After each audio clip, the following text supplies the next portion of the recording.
जो हमारे खुदा यीशु मसीह का फजल हमेशा हम सबों के साथ होता रहे। हम क्या करें? जो ये हकीकत है कि हम सब गुनाह करते हैं, लेकिन शायद हम सब अपने गुनाहों का इकरार नहीं कर पाते। बाज़ औक़ात हम अपने गुनाहों में इस दुनिया से रुखसत हो जाते हैं। कलाम हमें सिखाता है कि हम अपने गुनाहों का इकरार किया करें, ताकि हम खुद अपने आप को फरेब और धोखा न दे सकें। दाऊद बादशाह हमारे लिए एक नमूना है, एक मिसाल है। दाऊद बादशाह हर वक्त ताइब दिल रहता था, यानी माफ़ी की दरख्वास्त करता था।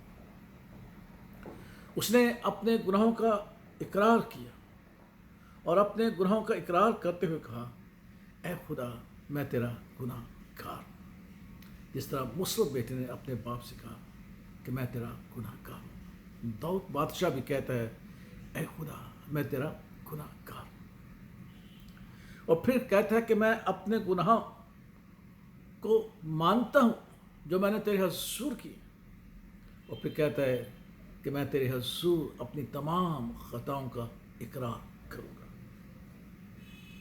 यीशु, यही ताइब दिली हमें भी हासिल होनी चाहिए और हम खुदावंद से कहें कि हम तेरे गुनाहगार हैं। हम अपने गुनाहों का इकरार, अपनी खताओं का इकरार तेरे सामने करेंगे। इसलिए दाऊद बादशाह 3 बातों का जिक्र करता है अपने गुनाहों के हवाले से। सबसे पहले वो कहता है कि ऐ खुदावंद, तू मुझे मेरी जवानी की खताओं और गुनाहों को माफ़ कर दे।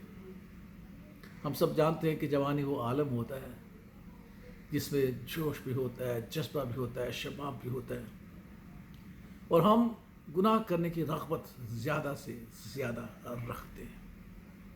इसलिए कहता है कि ऐ मेरे खुदावंद खुदा, मेरी जवानी की ख़ताओं से मुझे माफ़ फरमा। फिर दूसरी बात हम देखते हैं कि जवानी के साथ जो ताल्लुक़ है वो बेबाकी है, क्योंकि हम जवान होते हैं और हम बेबाकी से गुनाह करते हैं, खौफ को दूर करते हैं, डर को दूर कर देते हैं और हम गुनाह करते जाते हैं। और दाऊद बादशाह कहता है कि खुदावंद तू मुझे बेबाकी के गुनाहों से बाज रख, तो ऐसा ना हो कि मैं उनके अमल में बड़े बड़े गुनाह कर बैठूं कि जिनका फिदिया भी ना दिया जाए।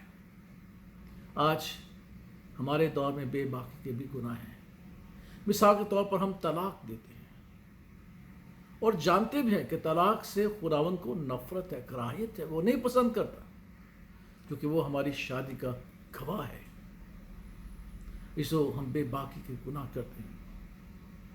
हम उस खुराक को खाते हैं जिसके बारे में कलाम में बड़े वाजिया तौर पर लिखा है कि इसे तुमने नहीं खाना, लेकिन दुनिया की रवायतों पर चलते हुए हम कहते हैं वो खा रहे तो हमें खाने से क्या है, क्या वो मसीही नहीं है? वो हमसे ज़्यादा कलाम सुनाते हैं, पढ़े लिखे हैं, कोई ना कोई बात होगी, और हम बेबाकी से उन खानों को भी खाते हैं जिनके बारे में कलाम बड़े वाजिया तौर पर हमें मना करते हैं।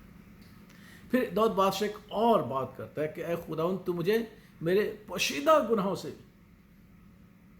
पोशीदा गुनाह वो हैं जिनका हम इजहार नहीं करते, पोशीदा गुनाह वो हैं जिन्हें सिर्फ और सिर्फ हम ही जानते हैं, उनका हम इकरार नहीं करते। मिसाल के तौर पर हम झूठ बोलते हैं और कभी हमने अपने झूठ का इकरार नहीं किया। हम चोरी करते हैं,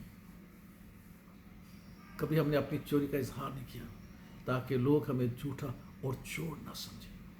लेकिन दाऊद बादशाह कहता है कि तू मुझे मेरे पोशीदा गुनाहों से, जिनका शायद मैं इजहार पब्लिकली अवाम के तौर पर नहीं करना चाहता, ऐ खुदा तू मुझे उनसे भी पास सक। यीशु गुनाह है। दाऊद बादशाह एक जिंदा मिसाल है जो हमेशा ताइब दिल था, वो अपने गुनाहों का इकरार करता है। आज मेरे लिए और आपके लिए यही दर्स है। आइए हम अपने आप को फरेब न दें, बल्कि अपने गुनाहों का इकरार करें, ताकि खुदा से हमें खलासी और माफ़ी हासिल हो। ऐसा ना हो कि हम भी दूसरों की तरह اپنے گناہ میں اس دنیا سے رخصت ہو جائیں، اس دنیا سے چلے جائیں۔ خدا باپ، خدا بیٹے اور خدا اور اس کے نام میں آمین۔